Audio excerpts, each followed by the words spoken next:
Board of Directors or Board of Trustees, excuse me, of the Boise Public Library. I call the meeting to order. Carrie, can you do a roll call, please? Johnson, Kamal, Plenty, Here. Pantera, Here. Kuznetsky. Here. 3 board members present, Johnson and Kamal absent. Good to recap. Anybody should. We don't have anybody that I think is new to the board, but I do want to recognize Joni Hansen, who is Joni Hansen, sorry. Joni Hansen is the manager of the Bound Crossing Library. So we are thrilled to be hosted by her and want to thank her team in particular for accommodating this meeting. This also takes place with Music and Movement, which if you have an opportunity before you leave, I recommend checking out how they have accommodated having that program earlier today. They have completely cleared the floor so that we could have that program here, so we could have the board meeting here. And then if you want to stick around, tonight at 5 o'clock is the Boise Philharmonic will be performing, and I love this particular location because of the acoustics. So Joni, thank you to you and your team for spending the day accommodating the board meeting. Yeah, a lot going on. Thanks for hosting us. So first up on the agenda is, as always, the minutes from the November 12th regular meeting. Has everybody had a chance to look through them? Are there any corrections, additions? December 10th. I'm sorry, December 10th. It says November 12th here on the agenda.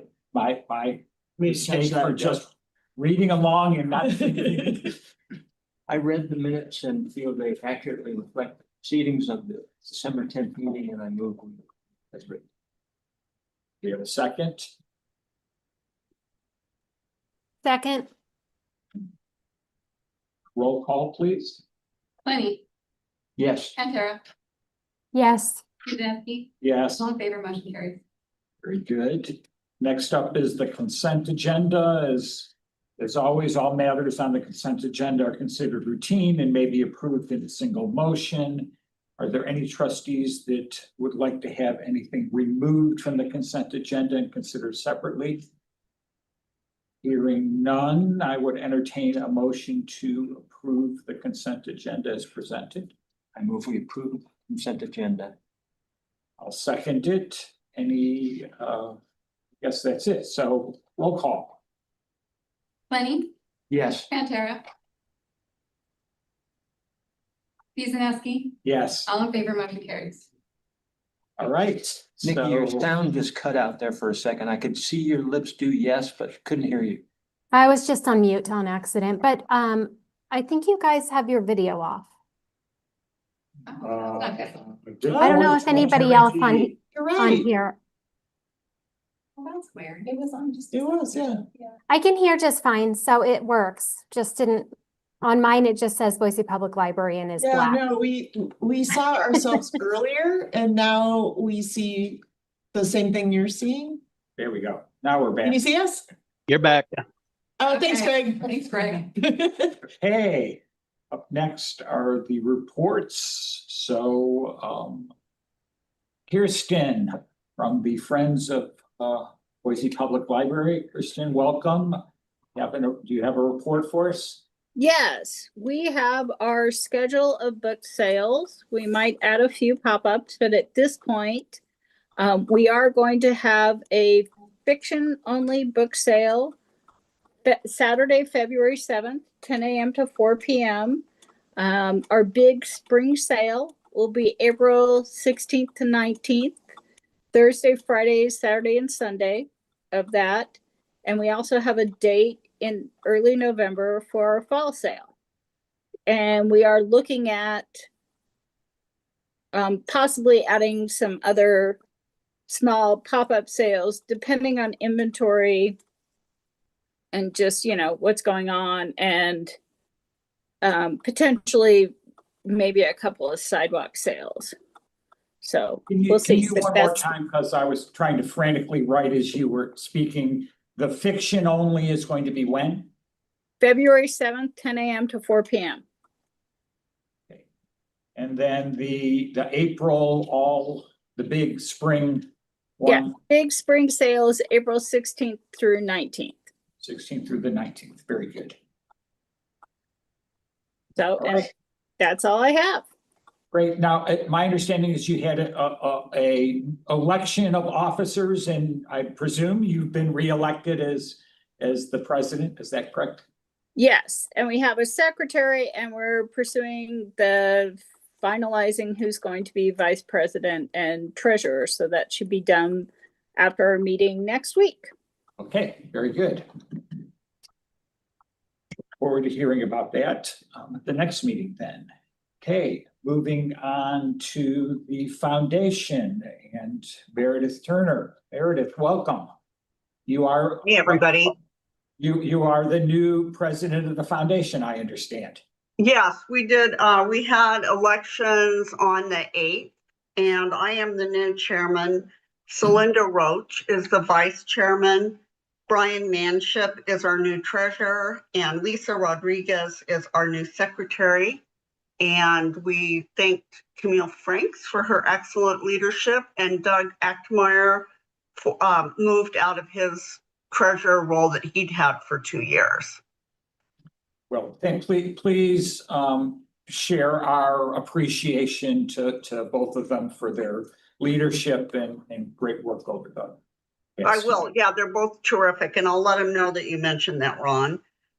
So we had a busy December with fundraising. It's our primary fundraising season, and we did our 25 for 25 campaign, which is $25, encouraging a $25 donation for 2025.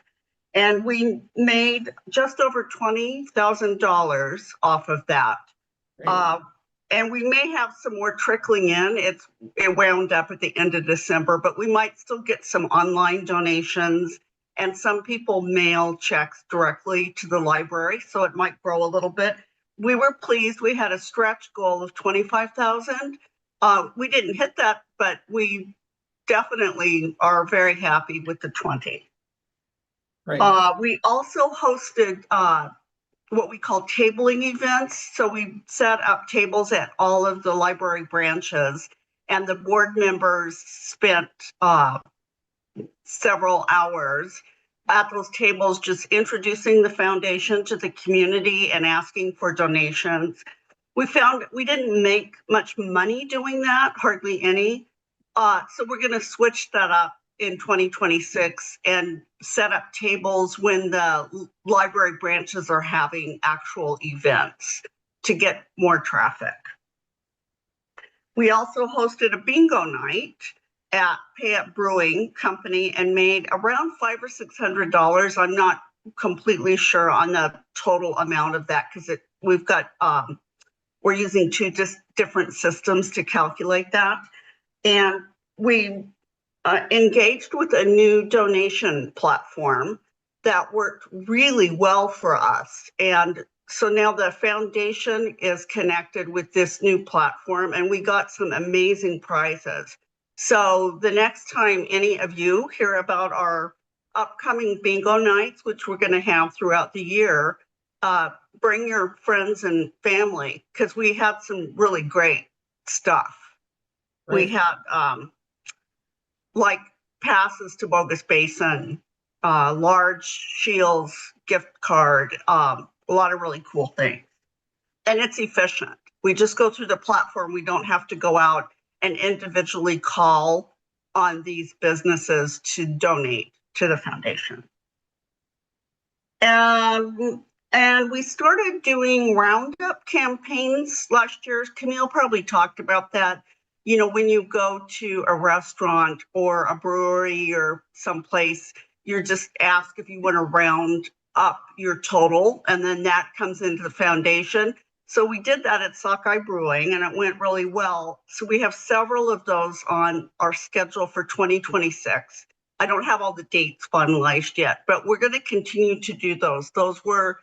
It's good exposure for the Boise Public Library and Foundation, and just gets the word out that we have programs that lie outside of the city's budget, and it creates a lot of positivity within the community. We get great feedback about the library when we host these events. And I think that is everything that I have on my list. So we're off to a good start for the year and have several new programs, fundraising opportunities that we're looking at, and I'll be sharing those in your monthly meetings moving forward. Great. Well, thank you very much, Meredith. Do we have any questions for her from any No, board but members? that's a great report. There's a lot going on. Thank you. Yep, you're Meredith- welcome.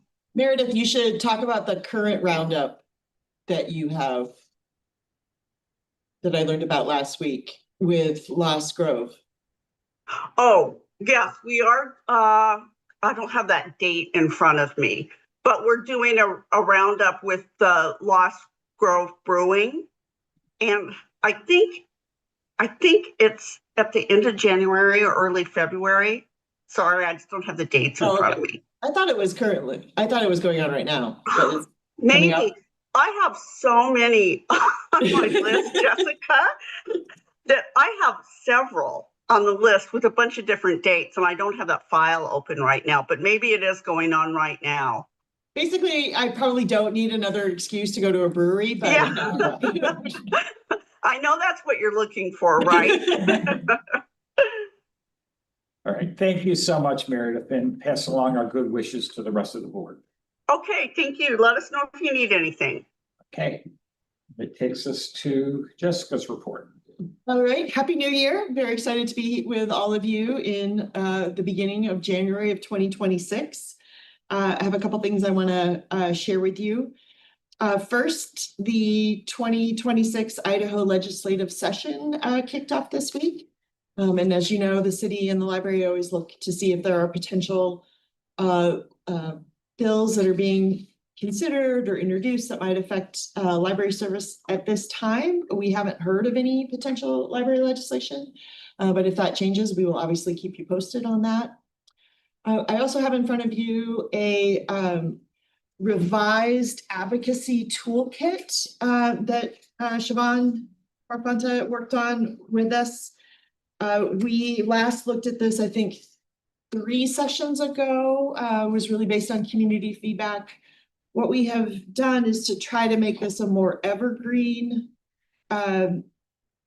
packet, and to add a little bit more stories. And so you'll see on page 7, some of the user stories of how the library is making an impact on people's lives. We've got some more graphics about sort of this starts with the average week in the Boise Public Library.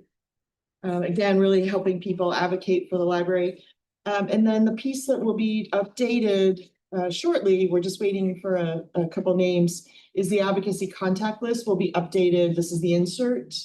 We'll have it updated on one side with the key statistics for FY25, and then the contact list for the session of 2026. And so we thought this would be a good way of having evergreen content, but then be able to more easily update the contact list for the current session. So we're just waiting, I think, for a couple of the leadership positions to be voted on, and then we'll be able to get that out into the community for people who want to advocate on behalf of the library. Nice work. Yeah, very nicely done. Yeah, I think it looks really good. I also really want to extend a big thank you to Nikki Pantera and Evelyn Johnson, who were able to join us for a tour of the downtown library at the end of December. I really want to thank Emily and Lindsay and the CM team who found an opening. We had a very short window when the major demolition downtown had sort of come to an end, and right before the holidays, before it became a even fuller of construction equipment, was able to bring some staff in, and it was really exciting to have Nikki and Evelyn join to see that work in progress. And I don't know, Nikki, if you've got any thoughts you might want to share about that tour. Yeah, thanks, Jessica. I just really appreciated the opportunity to see the work in progress. I think one of the things that was kind of neat to highlight and see was the intent of like flexibility with the space now that and how that kind of didn't exist beforehand. So I thought that was a really kind of cool thing to understand, and how it also just makes the building function better overall. And kind of is an even bigger impact maybe than I would have otherwise understood. So anyway, really appreciate that, and all the thought that's gone into that and all the work. So thanks for the opportunity. It was really cool to see. We will try to offer other tour opportunities. It is very schedule and safety dependent. Now it's back to anybody who's in that space has to have a hard hat and particular safety gear. So I really appreciate that CM was able to find a time, and we were excited to have staff tour what it looked like. They knew what it looked like before. They've seen drawings of what it'll be, but to see the work in progress where it really has been gutted at this point. I would say that even on short notice, I'll speak for myself, I don't know about you, Brian, but, we're happy to sort of, if you can find a time, even saying, tomorrow afternoon, there's gonna be an opening for a couple hours that, I would certainly be enjoying the opportunity. Okay. Yeah. And which is basically what we did when we had Right, it scheduled, so, yeah. It'll come up sort of similar to that. I'm excited to share the city is going to launch the America 250 website today. This is 2026. We're celebrating the 250th anniversary of the founding of the US. You'll see lots of programming coming up for that, book displays. We've got new lanyards for staff. I'm pretty excited to have the library involved in a year-long celebration leading up to the 4th of July. Something else that will be happening this year, as you may remember, we have our Board of Trustees terms that start on July 1st of the year and finish on June 30th for the following year. And this year, Brian Clenny, your 5-year term will conclude on June 30th of this year. And so one of the things we will do now that we've come into January is work with the mayor's office to post the opening for the board. And I appreciate that you have graciously offered to stay until we make sure that we have that next trustee appointed. As you know, with only 5 board members, sometimes quorum does become an issue. So really appreciate your service, your willingness if there is a gap, but we'll work to make sure that we get that posted so we can have the new trustees start. And we'll have time to honor you appropriately, clearly between now and June. But again, I also want to thank you. In that regard, I would ask the trustees to. I'd like to sort of create kind of a template that looks at the skill set that we may need on the board moving forward, whether that's looking at geography, at the kinds of skills, whether it's financial skills, et cetera, to bring to the board so that we have, now that we've, those of us on the board have been here for a little bit long enough to get a sense of the sort of cadence of the year, the kind of skills as we start grappling with various issues. It'd be nice to get a sense of what those skill sets are that we may want on the board moving forward. So keep that in mind, and if you would share any of your thoughts about that with me or Jessica, I would appreciate it. And then lastly, just a couple community events I want to highlight because these are always, we get lots of questions about and are excited that they're upcoming. On Saturday, January 24th from 10 a.m. to 2 p.m. at the Hillcrest branch, we have our Ultimate Book Nerd Party. So this is the party for the 2025 finishers and the kickoff for the 2026. And that we're excited that we'll have that out at Hillcrest. So if you are expecting UBN swag, or if you want to learn more about the program, you can bring a book from a category last year, or you can come and ask about categories this year. We're excited for that. And then backed by popular demand, the 4th annual Taylor Swift dance party.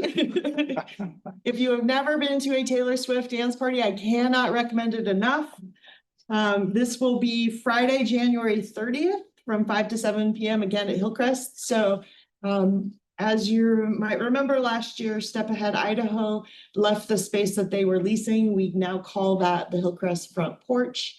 And that is our location where we are able to do some pretty exciting programming. In February, we'll actually have some more community partners work in that location. But January, it will be a lot of parties. So please plan to attend, wear your sequins, wear your favorite era's outfit. And with that, if there's any questions, I'd be happy to answer them. Any questions? Sounds great. Thank you. Up next, our every meeting request for reconsideration. And again, we don't hit, no, come on up. Yeah. It's actually Siobhan who's. Okay. You can sit. I'll just sit right here. So we do not have, just to be clear, any request for reconsideration. I think this is now like the 7th or 8th month in a row that we haven't done that. So I'm glad to see that. I'm surprised sometimes. So there you go. Up next is our education item and a marketing update. And this is, I think, great to hear all the great work you've been doing. It's amazing. Well, yeah, so Siobhan's been with us for a year now. And as you know, we were so excited when she was hired because we have a goal about increasing the number of people who are aware of and benefit from our library programs. And so part of what Siobhan did for the report, the admin and teams report in your packet was really summarize what she's done for the last year. And I thought it was just so remarkable that we really wanted to have a discussion about it because a lot of the work that she's done has been things that we've discussed. And I just can't believe she's only been with us a year and has been able to accomplish so much. So she'll talk about that and then also some highlights of what's coming up this year. Well, thanks so much for the opportunity. I'm thrilled to be here and I can't believe it's been a year either. I absolutely love it. So I thought I would just go over some of the marketing highlights and then a little bit of, what I'll be looking at and focusing on for 2026. So first of all, on the next slide, I really want to talk about our monthly newsletter. Sorry. You have the clicker. Oh, sorry. This is my first time presenting. Okay, so I just go there. Okay, there we go. So our monthly newsletter really is the best marketing tool that we have. We now have over 14,000 subscribers, and that has gone up from around 8,400. Part of that is because of a data migration issue that we had solved, but also I'm really making an effort to advertise the newsletter and also to work with staff. They've done a great job of suggesting, people sign up for our newsletter when they check books out. And, we've got QR codes for people to easily scan for the subscription, et cetera. So I'd like to say the mayor, I think, has around 17,000. So for her newsletter. So we're getting close. Also, one thing we did launch in April is a welcome campaign. And that's on the very right where there's kind of 4 different emails that go out within a couple-week time period for anybody that's just signed up for a library card. So the first is kind of a welcome email talking a little bit about, the library's mission and some of the main things that we do, introducing Jessica. She's got a note in that as well. Then we go into kind of a discover email where we talk about everything from like Wi-Fi, printing, meeting spaces, et cetera. Then in the entertainment one, which is the 3rd email, we talk about a lot of the digital resources that are available, which are really wonderful. And then on the last email, it's all the different things that for work and study. So people that need help getting ready for the SAT or things like that. Again, a lot of digital resources there. So that's been great to get that launched, and it automatically gets sent to people that sign up unless they decide to unsubscribe. We're really, part of why it's such a good tool is because we do get about 60% of open rates, which is really high. The industry average, according to this novelist, which is a library industry publication, the average is about 50%. Last year it was 25. So we're still above but 50%. And that's great. And our click-through rates are consistently above the industry average. So these are people that go through and actually read the articles. We're at around 7.5% on average. So know anybody that likes the library, have them sign up for our newsletter. That's the best way to keep in touch. So of the people who have library cards, what Mhm. percentage do we have emails from? Because I imagine there were a lot of people who signed up for library cards, decades ago and didn't provide email addresses, and we didn't ask them for them when they signed up, but Right. do we have a sense of this? I don't know the answer to that question. Yeah, good thing Sarah's sitting at the table with you. Yeah. What, for what? What percentage of library card holders do we have emails? Oh, That's what you're at, right? Right. yeah, we've been proactively working to get everyone to have an email in there. So, but I don't know what the current percentage is. We could find out. Just, Yeah. you got a sense of, obviously, if you don't have it, you can't communicate to people, to even invite them to sign up for a newsletter. Right, Yep. so we try to do it like, for example, we have like a QR code, sign up for our newsletter where everybody checks out. There are in the program guides, we have little ads that say, sign up for our newsletter. Bookmarks, there's various ways we're trying to get people to sign up. It's not, and so when people sign up for the newsletter, for the library card, they have to opt in to get the newsletter. That's, some libraries don't do that, but that is kind of a best practice in terms of not forcing people to get the newsletter and then having to opt out. Yeah. Can they change their profile to change and include themselves? They can opt in themselves? Yeah, oh, yes, yes. Mentioned by the library. Yeah, yep, they can opt in on their profile or just sign up. So, yeah, so we are constantly trying to get more people to sign up. Even like putting information about our newsletter into the city newsletter and on the city website. So expanding to other kinds of communications as well. Parks and Rec guides, another one where we put an ad in, et cetera. Okay, so I just wanted to talk a little bit about social. So we did kind of change our strategy in the spring. So instead of just posting like kind of Canva, PowerPoint type of images on our social channels, which are primarily Instagram and Facebook, we are now more focused on reels, like videos, because that is a lot more engaging and that counts towards our metrics when people watch a video from the library for at least 3 seconds, for example. So, or that is the standard 3 seconds. So we have seen on our Instagram followers, we've increased from 6,896 to 7,404. So we're really glad to see an increase in our Instagram followers, and Facebook has gone up as well, not as much, only 2.2%. So going to continue to try to work on getting more followers and more engagement. Just a few other things to mention.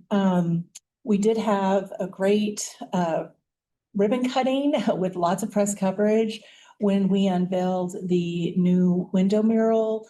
There's a bird-safe window mural at the Colin Eustick location. This was at least a year in the making with the School of Design at Boise State and the Intermountain Bird Observatory, with the goal, of course, of preventing bird strikes on that window.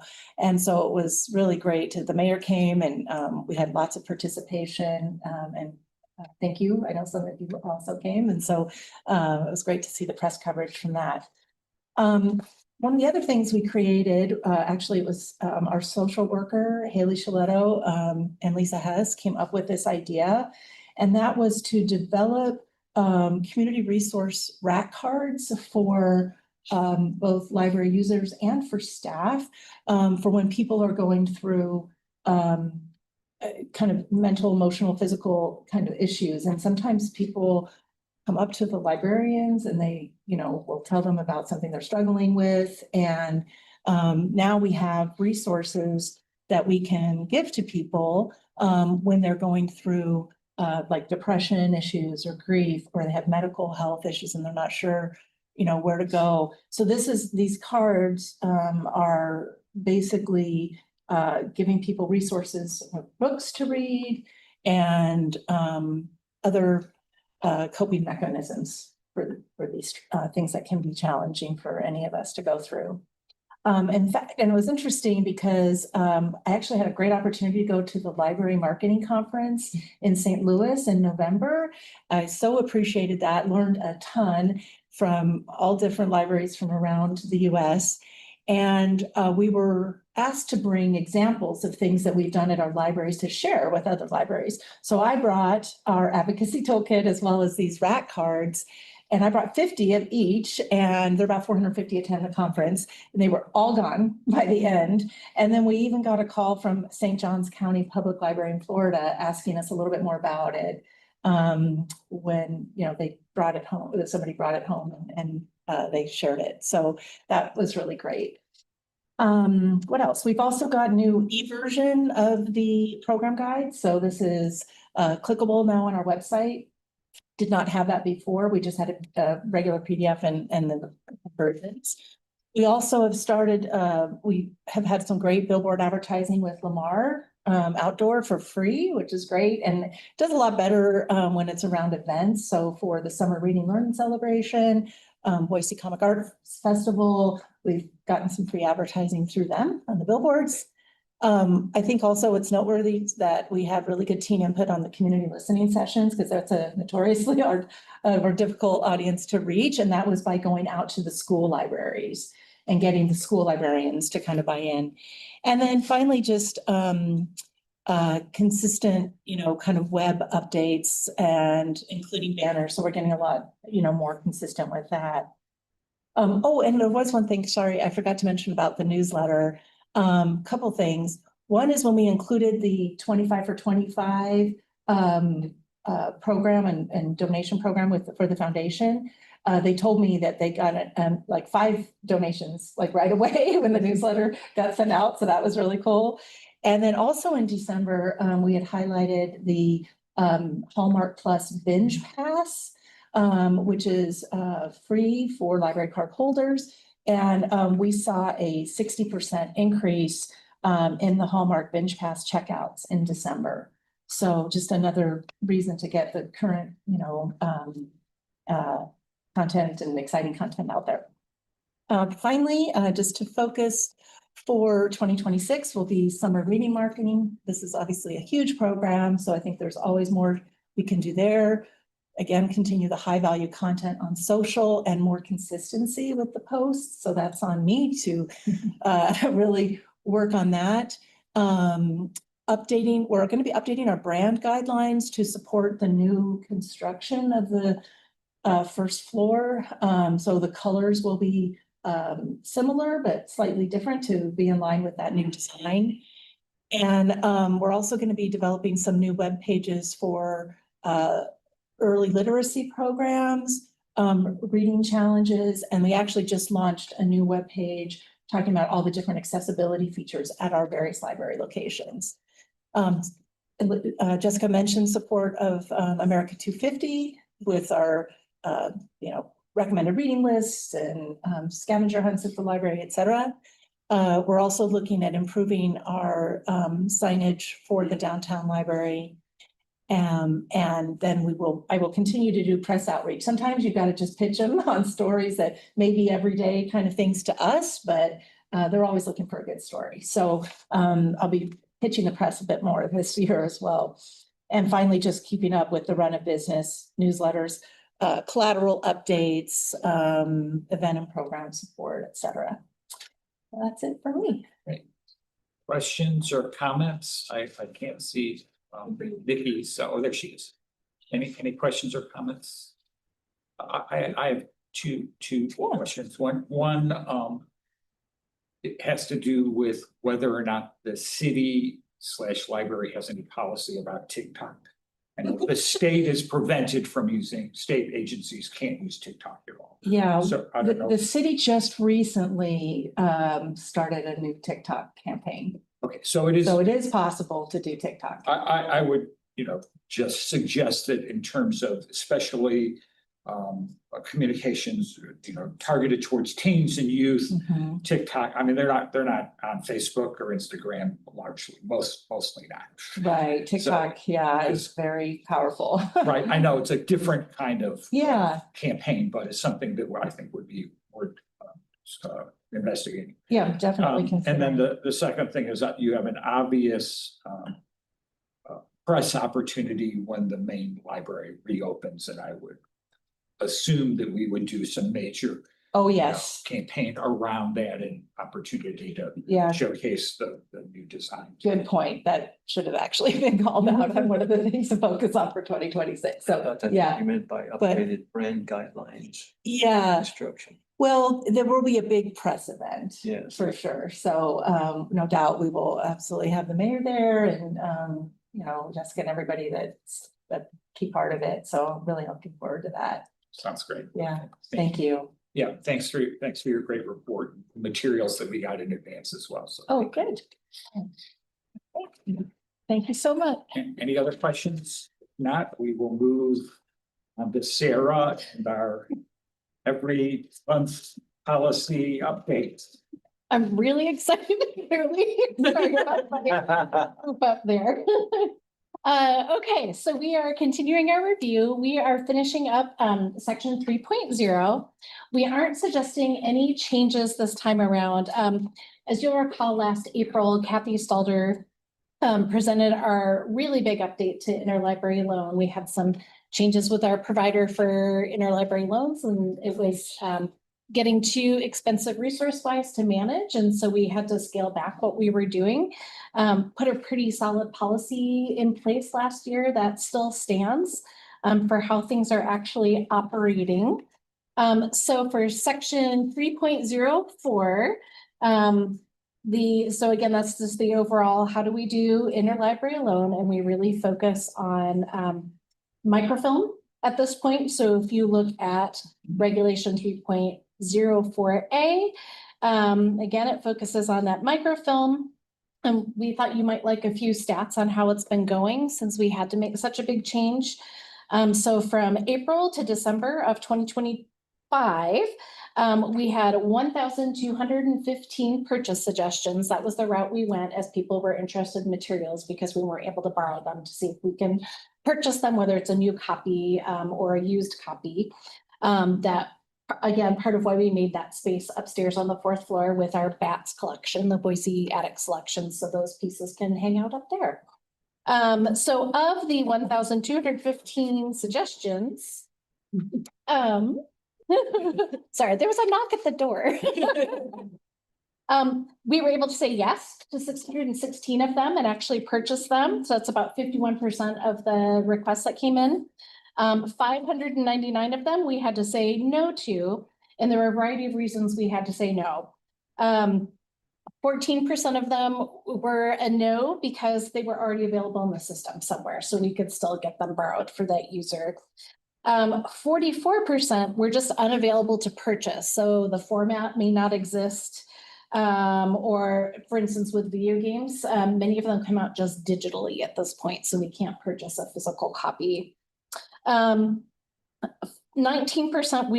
the item did not meet collection development criteria.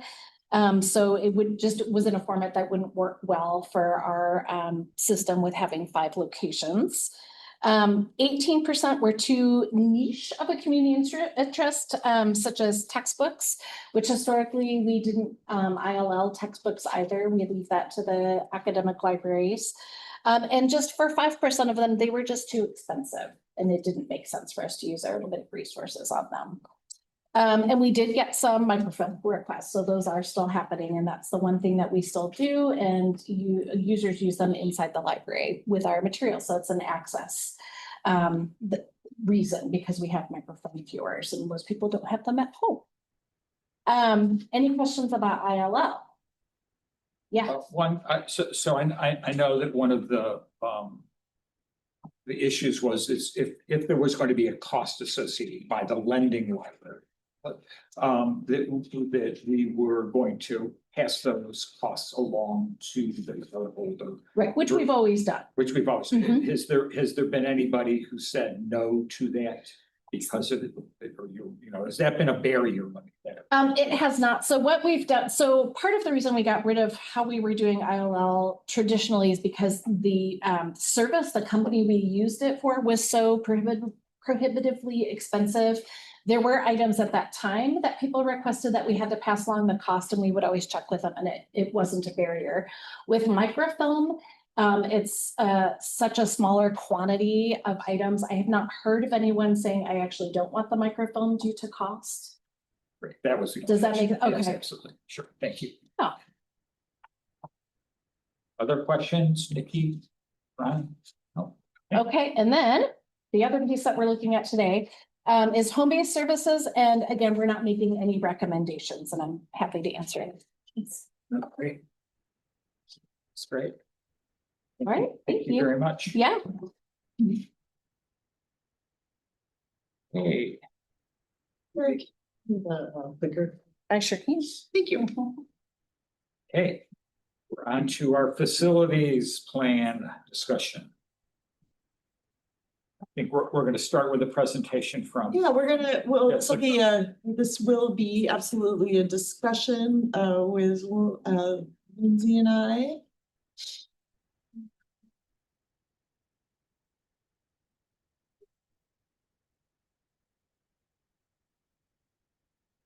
Okay.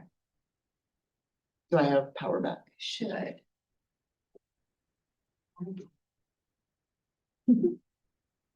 There it is. Okay. That is today's date. This is our mission. The Boise Public Library is, our mission is to provide access and opportunity for everyone by connecting people to ideas, information, and community. If you're like me, when the 2025 calendar ends and you pull it over to 2026, you have to remember what we're doing. We are still working on our facility plan that's going to help ensure that our facilities are welcoming, accessible, and attractive, comfortable spaces for the entire community. And this is really coming up with our plan for improvement for the next 10 to 20 years. And we'll remind everyone what were the steps that were identified after the October 2025 joint work session with Library Board and Council. As you remember, we talked in December about some of those steps, starting with the work session on December 16th with the Downtown Library. We now have scheduled a February 24th joint work session with Library Board and Council on the library site selection, location criteria, service goals. That's what we're going to talk about today. And then coming up to be scheduled, the final two, we'll have a work session where we'll come back to council with their requests for some options around what those, when we have those service goals and site location criteria, what that might look like, particularly with some of the library projects within that $10 to $15 million range. And following that discussion, then we'll wrap them all together with a joint work session in June that'll really look at what that capital plan will look like going forward. So having the pieces on the library goals, library site selection, and the different options, and we'll bring those all together. So today, what we're going to talk about is that second of these 4 steps. And this is the updated location criteria and service goals. We will, for today's discussion, it's going to really focus on 3 things as requested: draft service goals, draft site selection criteria, a deep dive into sort of a proximity goal. We will talk about those in today's meeting. Then we will come back to you as a library board on February 11th with some refinement to them. So today's discussion really is sort of what should we be exploring, what should we be asking, what should we be considering. We'll refine those in that February 11th meeting, and then that will lead into the February 24th discussion with council. Any questions on that? That was a very high level, fast reminder of where we are, where we're going as we kick off 2026. All right, so let's move into that first of the three sort of areas to talk about and dig into. And this is the discussion around service goals. And I want to go back and situate the library service goals in the work that we did to come up with the library's strategic priorities. So as you remember through that community conversation we had in sort of 2022, 2023, to come up with these 4 priority areas: expanding access, increasing impact, optimizing our resources, and measuring value. So this is something that you have certainly seen before. And what we've done is we have taken a draft, and there's a copy in, sorry, Nikki, this will be on the screen for you, but the people in the room have a printed draft of this, where we have taken the first 2 strategic priority areas: expanding access, making our collection programs and services available when, where, and how people want them.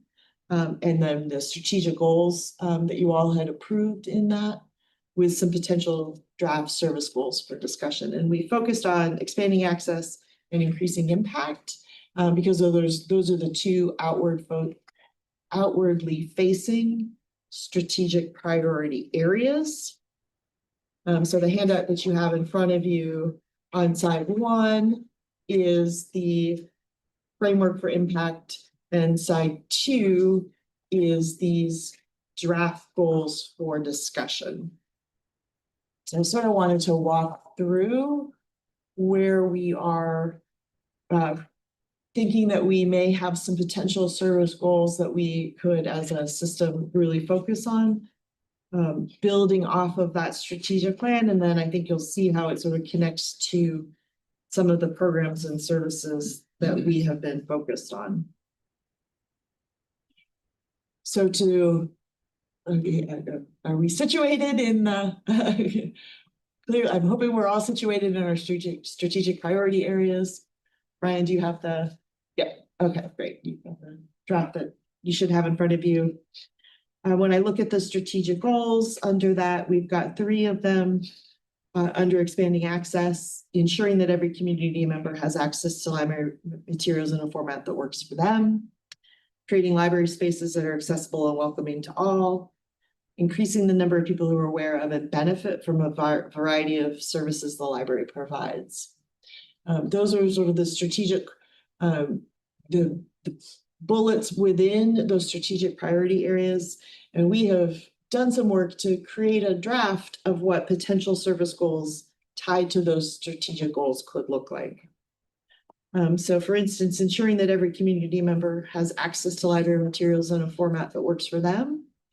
Some of the things that we could be able to target or measure is sort of the number on average, on an annual basis, what's the average that each Boise cardholder checks out, as a way of indicating, yep, that matters, because if they're checking out materials, we know that they are meeting their needs in a format that works for them. And we might want to. Oh yeah, I'm on a roll. Yeah, sorry. You should slow me down. It's okay. I would say if we take them each at a time, one at a time, maybe we can. I don't know if this is the point where we want to have people give input to each one of those items. That might make sense. So, any thoughts on the the first one with the card holder checkouts? And I guess the only thing I would say is maybe dividing it into the physical checkouts versus the digital checkouts. And we have that data, we use it, we get it every month, but just to sort of acknowledge, because if it's, the notion is to have access in a format that works for them, making sure that we are providing those formats in a way that works for them. Any other questions, comments, thoughts? All right, on to the next one. Yeah, so the next one is the average Boise cardholder saves, and then we have sort of a placeholder, what percentage annually through the use of the whole library. One of the things we're actually able to pull is sort of what the value of the books that people are checking out, particularly physical books. So we are, can sort of look at that as a large number, like all Boise cardholders, based on the value of the materials they're checking out. But then we could also then look at how many cardholders we have, to see what the average savings is per person. And this would be something we could track over time, in terms of having something where we can start to see making that connection between usage and this is meeting people's needs because we are seeing, more people checking out more materials.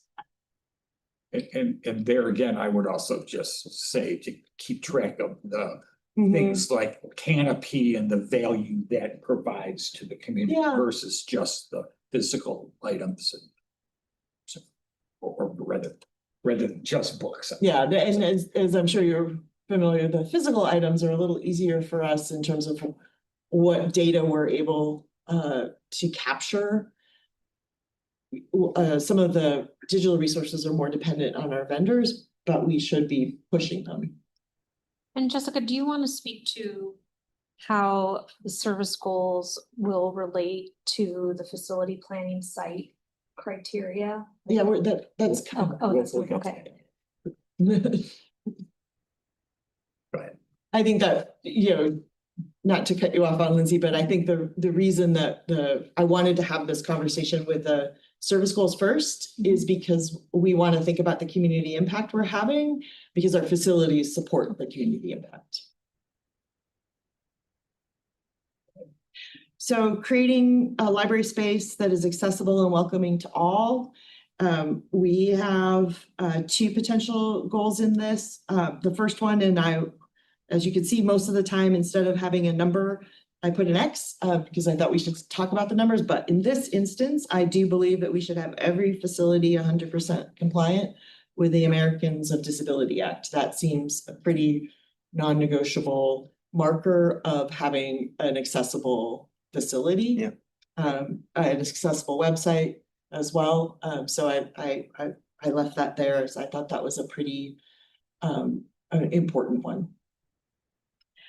And then this will lead into the last of the 3-part discussion today is this request that we have to look at all Boise's live within X miles of a library. The current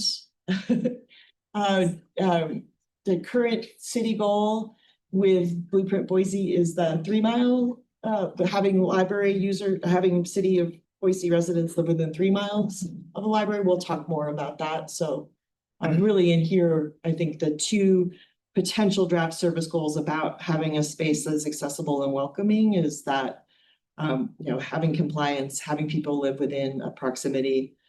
And then I think, how we also have some in the next section about actually visiting, which I think is an important piece that adds to that. Thoughts, comments, questions on that section? Can I ask a couple questions on the Boise residents live within? I think if I should save them for later, let me know, Jessica. But I was curious if we had any data on what other similar cities might do with something like that. And then my other question is, it says within X miles of a library, and I'm wondering if that means a Boise public library or if it might include those other libraries where we have access to use the libraries in the same way. Okay, that's great. Let's table those for the discussion about proximity. I think they're very important questions.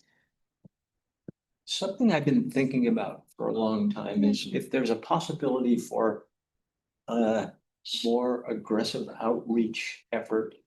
I'm thinking like East End Homeowners Association, parent teachers meetings at school, whether you could send out senior staff, even trustees, to go and make presentations about the library and all that it has to offer, and go and make the effort to sign up for a card, and you'll be surprised at what you find is available to you. And just try and ramp up the energy and effort a little bit by looking for forums that are complementary to what the library is trying to accomplish and sending representatives to make a 10-15 minute presentation.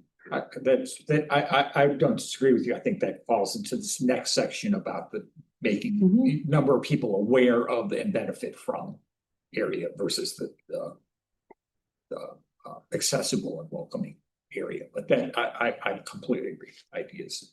So go ahead. Yeah, no, I think moving along, for the strategic framework, we have that goal of increasing the number of people who are aware of and benefit from the variety of library services. And then under that, we are looking at, you know, how many people visit the library, and then sort of what the average Boise resident, how often they visit or use the library. We have, as you remember, many of our very active library users are online. They use our digital resources. They may not necessarily visit a library, so we want to factor that usage in. We have numbers about the percentage of Boise residents who attend or participate in the library program. That I think is an indicator of if that program is of interest to them. We can track that over time. And then also sort of the percentage of residents who have an active library card, meaning they have used that card within the last 3 years, I think is an indicator of their interest in the library or us meeting their needs. And I think those can help with that. Are we seeing an uptake? You know, this may be someplace where based on Siobhan's presentation, we do think about, you know, how many people are have a positive affiliation with a library, who you know, maybe sort of more of a perception indicator about, you know, if we were to survey users, do they think the library is meeting their needs? Maybe even if they don't necessarily visit the library, do they value it in the community? Yeah, I was going to suggest that some of the data that Siobhan just presented, you know, would fall into this area of you know, people that read the newsletter may not necessarily go to those events, but just knowing that all those events are taking place gives them a better sense that, oh, my tax dollars are being used appropriately in service of the library and the community writ large. You know, I think that's always helpful in terms of knowing that all these things are going on, even though I personally don't have a 3-year-old, so I don't really going to participate in them. So, right, shall we move on to the next area? So walking through this, so the first strategic priority area we've just discussed, that's that expanding access, and it's really about collections and programs and services and how people are using them. The next one we talked about, or we outlined, is the strategic priority around increasing impact. So creating valuable experiences for every resident and meeting their needs at every stage of life. In that, we sort of have 2 major areas of focus. The first one is elevating literacy for lifelong learning for Boise residents. Second one is strengthening connections with community organizations. And if you may remember, the public feedback that led to this was the clear expectation from the community that the library leads in literacy and lifelong learning efforts. The expectation and the trust that the community has with us of helping people learn to read and become lifelong readers was really that first one. And then, but also that real recognition of our role in helping people throughout their life in things like job searching or looking for health resources or finding community connections, so that more support role. 2 of the potential service goals related to elevating literacy and lifelong learning. I think every child who starts kindergarten in Boise being ready to read. I think you've heard us talk about a lot of the work that we're doing with 1,000 Books Before Kindergarten. That's a program and that builds on how are we reaching parents and caregivers and helping them so that the kids that start kindergarten have had exposure to the principles that help them become readers. with, I see this as such a core function of the library and such an important role of how we work with parents and caregivers. So that would be one potential draft service goal. When we thought about sort of that moving from a parents and caregiver focus to how do we help kids at grade level reading, obviously that's where our summer reading program comes in. But this potential goal of having every second grader in Boise with their own library card, really in that area, that age of if you can have kids between, you know, kindergarten and third grade at grade level reading, how valuable that is for their lifelong learning potential. We thought that would be a great way of then giving kids their connection with the library and their opportunity to really find the materials that are of interest to them. So that was the thinking on those two potential goals. Any thoughts on those? Okay, Lance? All right. And then the last section is the strengthening connections with community organizations. Two goals, potential goals for discussion there. First, the library partnerships lead to more connections. This one we don't quite have an obvious marker, but we know that there are ways that we are serving as connection points for people. And this is looking at some of the programs that we do that help connect people to job resources or help connect them to social services. And so we thought that there might be something that we would want to sort of begin to articulate and capture there. And then this Boise Job Seekers and the business community receives more than X million in support annually. That is the Urban Libraries Council Business Value Calculator that we've been doing for the last couple of years as a way of quantifying that impact. And we thought that that would just show, you know, you're familiar with sort of the numbers on that and how it really does a good job of looking at the different services that we provide to that community and quantifying it annually. So obviously, we'll talk a little bit more about this in a minute, Yeah. but I would say that as we're looking at facilities specifically, which is what our kind of goal is here today, the notion of these partnerships and as if we're going to be creating new facilities in the future, this idea of co-locating them with other resources or in close proximity to other resources that in terms of those partnerships, I think would be really valuable to consider as we're using it as a priority of site selection rather than, you know, something that stands alone that has no connection to other facilities or other support services, I should say. All right. Any observations? Anything that you really like here, or anything you would have expected to see but don't see? Is the thought to have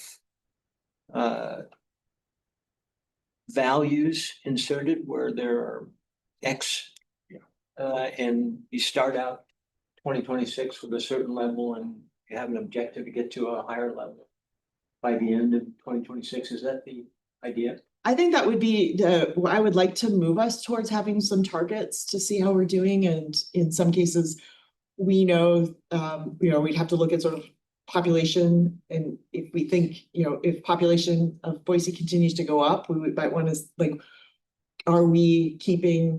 is our new card holders continuing to go up either higher or the same rate as people joining the city? I think we could think about what would be the targets.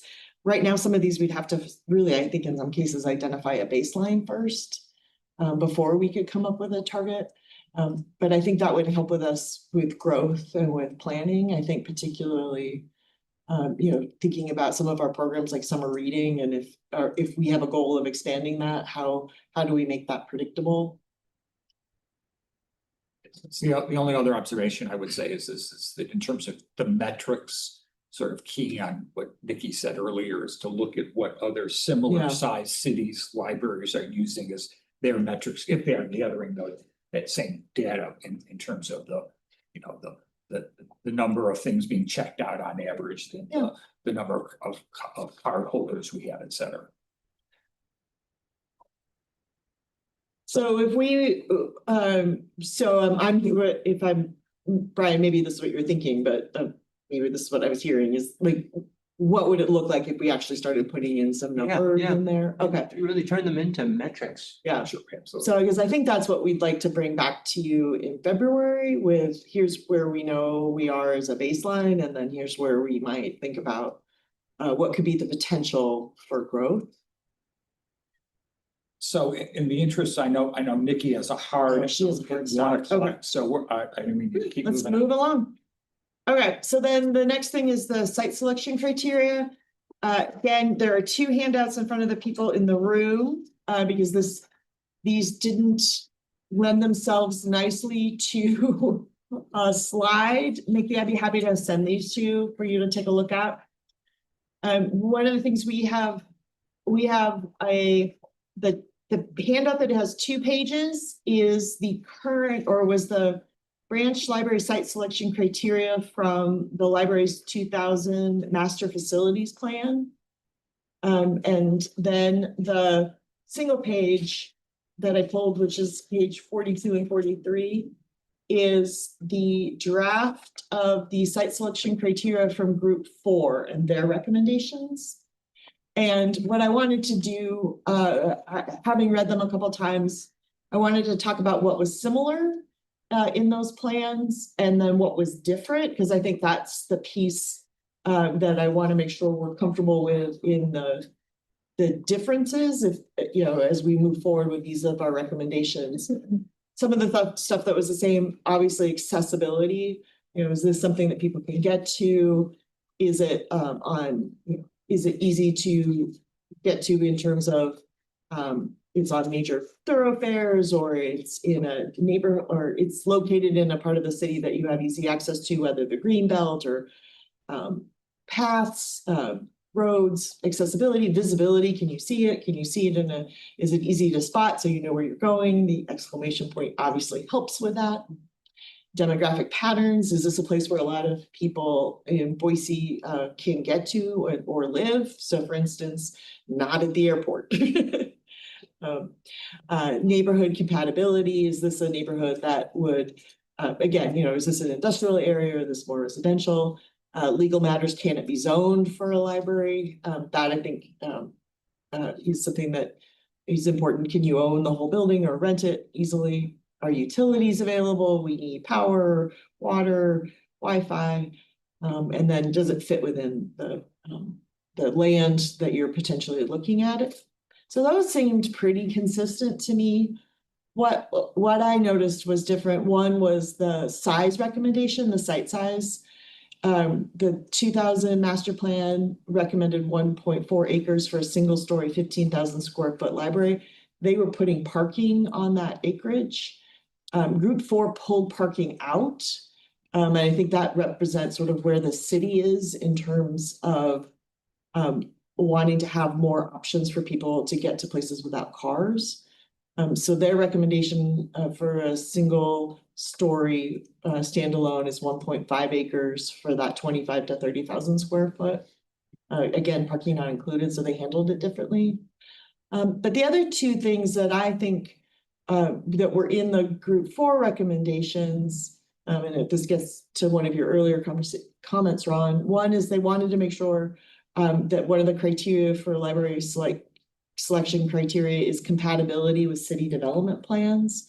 So aligning up where the city's growing or is potentially growing, and using that to identify a place for a library.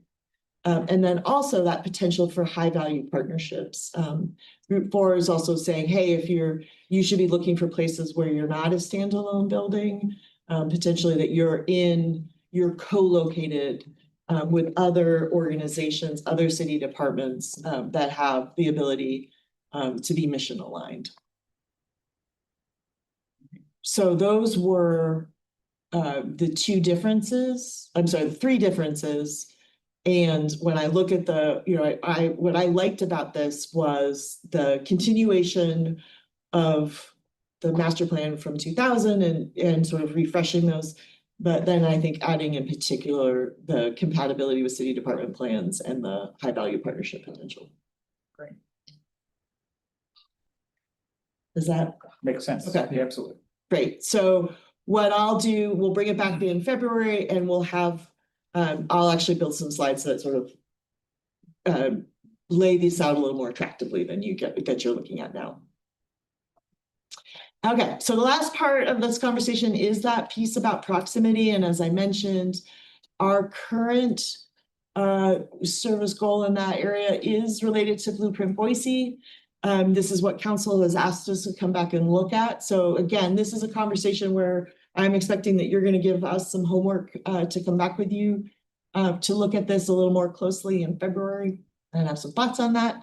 The map that you are seeing here, and this, Nikki, is to your point, this is that 3-mile radius in terms of the 5 library locations of Boise Public Library locations. And there, if you are looking at the population within that area, This is the clearest map I've seen. oh, good. There's more to come. There's more to come. So this is that map with just our library locations. And then Nikki, you asked particularly about if we add the consortium libraries. So we have now added the consortium libraries. For when you look at the population of Boise, and I have a table that'll show this. Actually, I think I have the table next. Yeah, I was gonna say. The table's the next slide. So if you're looking at with that 3-mile radius, and we're using 2025 numbers, coverage with a 3-mile radius, just of Boise Public Library, is 87% of the population of Boise lives within that 3-mile proximity. If you add the links libraries, that population goes up, or that percentage goes up to 97%. What I think is really interesting too is the table below that is the number of Boise residents within those 3-mile radii. Colon-Eustic has the highest number of people who live within that 3-mile radius, slightly higher than downtown. But then you'll also see, Hillcrest has 84,000 people, Collister 70,000 people. Bad Crossing, well, we're here, 57. And then the team also looked at some of those percentages for the consortium libraries. This is where, as you know, we pay Garden City every year for excessive use. I think Garden City has a population of 11,000 people in Garden City, but obviously when you do that 3 miles, they're pulling a lot of Boise residents. So that is the current status. And then another slide another map that they built for us that I thought was really interesting was sort of that overlap, and where we have populations, the darker the blue, that is where you have the overlap of where people live in the city that have access to between 0 and I think it's 5 or 6 libraries within a 3-mile radius. Because I think you start to see some of the areas of density of library services and some of the areas where people have, they're still within that area, but they may be only in that area for one library. So we've been asked to, and we've got our GIS team on hold. They're expecting a request, but we wanted to bundle them with any requests you have, is to look at what it would be if we shrunk that number to 2 miles, and to sort of see the impact in the same way. How many people are in that area? How much overlap? What percentage? They also offered, we had a great discussion with one of the data analysts that does this work for fire. And she suggested that we actually, that they can look at this in terms of drive times in the same way they look at like how, the speed limits of roads factors into how far people can travel within a certain amount of time. So we'll expect to bring you back some maps that show, you know, maybe that 10-minute drive, a 15-minute drive, really based on road conditions. So not just a round circle, but like where people are traveling. And then the other thing we wanted to overlay with some of those site selection criteria is to start to look at where do we have our major transit corridors? Because my understanding, they've got some maps that show some of that, you know, where you could actually potentially build locations, but also, you know, how people are moving around the city a little bit more detailed than just this circle. And then Nikki, so Nikki, I think that answered the second question you asked. That first question about, we can look at some of the averages, but there really isn't a standard in terms of library proximity. It really is something that is determined by communities. So that's why, you know, the first maps that we put together were really based on that Blueprint Boise. But again, we can look at some of the averages as well. But again, this would be something that we'd want to make sure is really customized to Boise itself. So it seems to me that we have to sort of divide this conversation moving forward into two areas. One is this conversation here, which is really serving unserved or underserved areas of the city with new facilities. And, you know, trying to look at, you know, where the percentage is certainly one question. The second question to me would be, where is the growth areas of Boise anticipated over the next 10 to 20 years? And my understanding is, if you look at this map, for example, all those X'd, you know, grid areas down below in particular, that's around Micron, which, as I understand it, is where there's going to be a lot of growth over the next 20 years if everything plays out the way I am reading.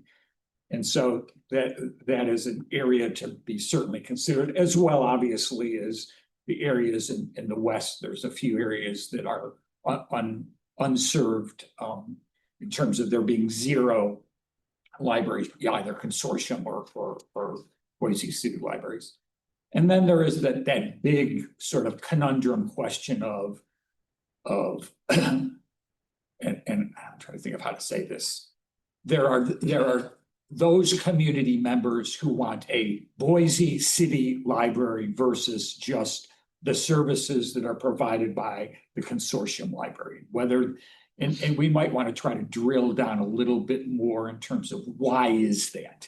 Is it because they don't feel like they can get access to the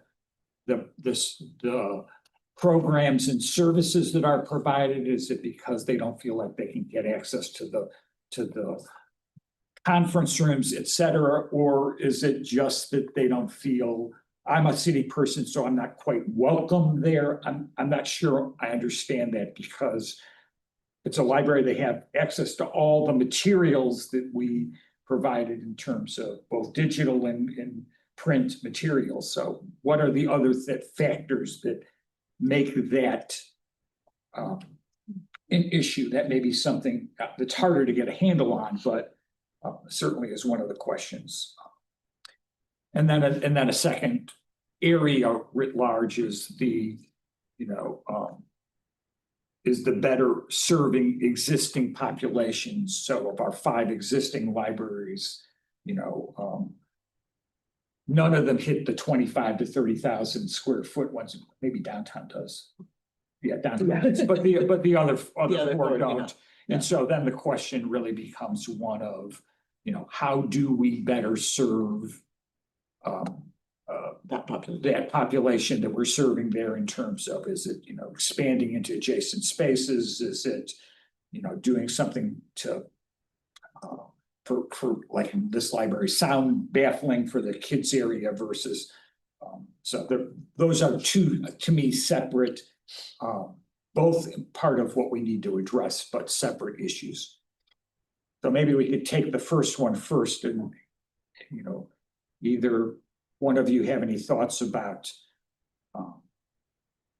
the serving unserved or underserved areas of the city with new facilities?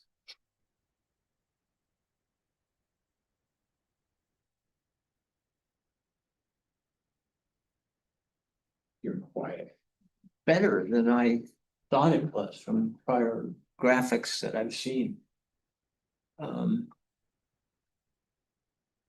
I just had the impression that there was, you know, fairly large area, fairly significant, that is not served at all, and the new graphics seem to say it's relatively small. You know, these zero areas at the bottom, I ride my bike out there a lot. There's not much out there. It may start developing for soon, but right now there's not much, which is why I bike out there. Well, there's also the airport is the, you know, the airport factors in there, and we're not gonna, I mean, that's not gonna be developed. Yeah. Since that's where the airport is. There are people that travel further to reach a library, and there are people that are in an area where they have closer proximity to multiple libraries. This is, obviously not everyone can see this, but there's the World Center for Birds of Prey right there on this little ridge. And in here, there's a housing development, but it's not very big. That's like 30 houses or something like that. And they're up a little bit with a view of the Boise Valley, but there's really not much residential area in that hatched. No, at the moment there is, but I think the notion that, and help me, I just dealing with what I'm reading in the press, is that there's a lot of growth anticipated, thinking in terms of, yes, in the next 3 to 5 years, maybe not. But in the next 10 to 20 years, that's an area, because of Micron, that there is anticipating a lot more residential growth in that area. Am I right? I'm looking Yeah. to you, yeah. Yeah, that is correct. And there's also, like in this Lake Hazel area, there's a development that's coming up that the city is considering annexation, might have already annexed. So, you know, those, Around there, there's a lot. There's a Yeah. lot of activity Mhm. going on. yep, but you're absolutely right. Around Micron, we are anticipating a lot of growth. So there's so many things at play, right, that we have to layer into, like, what is the existing population? What are the future populations with the existing facilities where we anticipate an infill for additional growth with multifamily housing projects, that type of thing. And that sort of speaks to like, how do our smaller branches serve a growing existing community? So yeah, lots at play. Where do you see the growth around Micron taking place?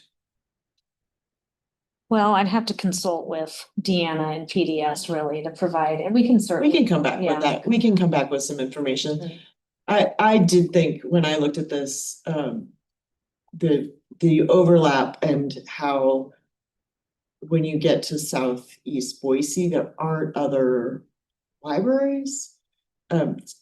Really caught my attention in a way of like, oh yeah, we should understand more about what that growth in southeast Boise could potentially mean. And I think to Ron, your earlier comment about, you know, this is a beautiful library, but we don't have a lot of expansion opportunities in it. Like it, you know, we are in a footprint that we'll need to stay in. It isn't that we can add easily or maybe even at all to this location. So it's gonna have to serve a growing population in a way that it currently doesn't. Perhaps that is a question for you in terms of, you know, not an instantaneous answer, but talk to the architects about of our two branch owned libraries, Bound and Ustick and Cole.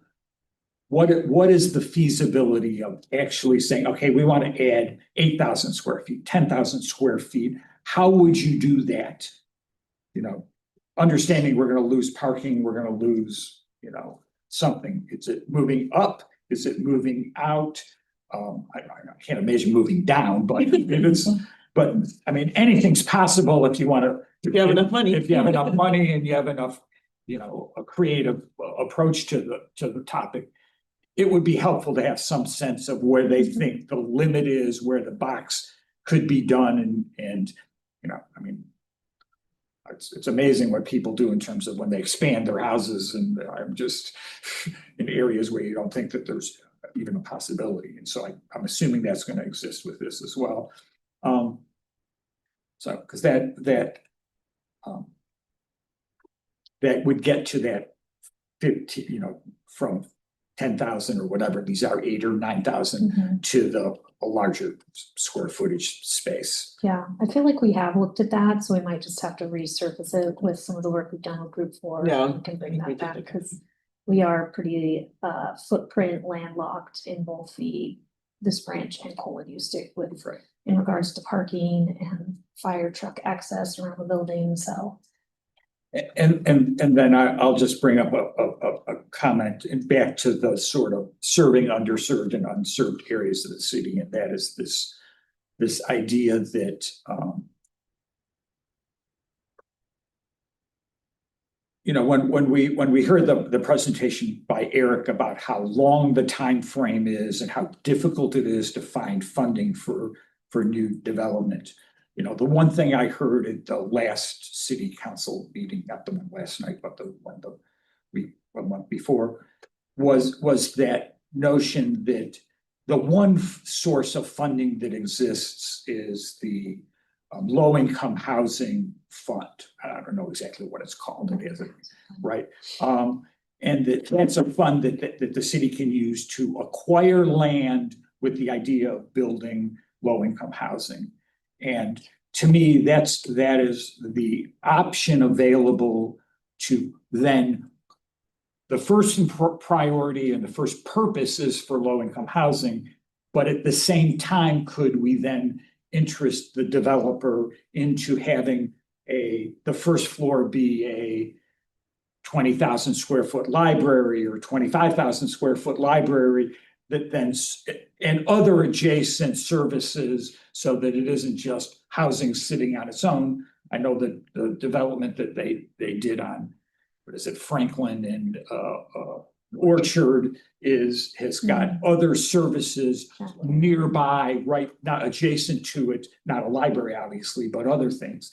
And so I think as we look at moving into other areas, that notion of where does the city see its opportunity with the low-income housing fund could move something faster as a collaborative project as being, from my standpoint, what's going to get us moving forward fastest. And Nikki, are you still okay? You need to run off. I think I'm needed for a quorum, so I need to go, but I'll stay on while we wrap up. Are we close? I think we pretty much have to be close because you need to run, so. Well, we will be Sorry. respectful of your time, Nikki. Is there anything else you would like to see us bring back in February? I think this looks good. So I did hear from you the idea of either a 2% number or 2.5%. Is it 2% you want to see? What, I don't mean 2%, 2 miles, excuse me. Yeah. 2 miles and 2.5 miles, sorry. We'll take a look at some, I think Nikki was looking for either averages or some sort of industry goal. Yeah, I just don't know where 3 miles came from and whether that's really like what it should be. Okay, Or should it that be makes 5 sense. miles? Should it be 2 miles? I just have no, and I don't know how you would even figure out what it should be, but I don't know how they did, so I don't know. I'd just like to understand if it should be 3 miles, I guess, and how we might consider that question. That's great follow-up. We will work on that. And then I guess I would say that looking at, it would be, since you have the CIS people all lined up and ready to go, what would 2% be, or two Yep. miles and 2.5 miles be? And see, oh my God, if it was 2 miles, we'd have to have 6 new libraries, or if it's 2.5, we'd have to have 3 new libraries or whatever it is, so that we get some sense of what that really means. Okay. I mean, one thing that really strikes me as interesting is I know we have the park initiative, and I think the concept is people walk to parks. And I think our data showed that most people are not walking to libraries. So that's kind of what I was wondering is if most people are driving, I don't know if 3 miles makes sense, but maybe that already was factored in. I just don't know. Yeah, and I think that's why we'll have some maps that are looking at what would it be if we did a 15-minute drive or a 10-minute drive? Yeah, I think that'd be helpful data. Yeah. And then I would just say that to that notion of walkability, et cetera, I mean, this library that we're sitting in has got lots of bike, and walking availability in terms of all of the residentials around it, Collister is a much more, or Colon Eustic, not gonna be Colon Eustic, I mean, Hillcrest is a much more complicated because it's big, big streets with lots of traffic and not a lot of sidewalks and not a lot of walkability issues. And I don't know how you factor that question in, but certainly this makes for a lot more accessible via walking and bicycle riding than do those two that I mentioned. And I know that's been a psychological factor that we heard from the community about why they wanted ones closer to them.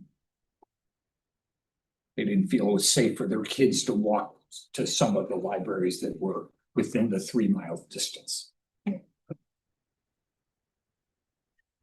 All right. In the interest of time, I think we'll put a close to this and move on to the next items, which were, there's no new business. Is somebody contacted Kamal? Can she do Reshma can do the review? Everybody, can the three of you make the next meeting on February 11th? Yes, and Yes. Reshma can't do the next thing. I'll stand in for. Oh, thank you. Great, thank you. Okay. There's no other business before us. I would entertain a motion to adjourn. I move we adjourn the meeting.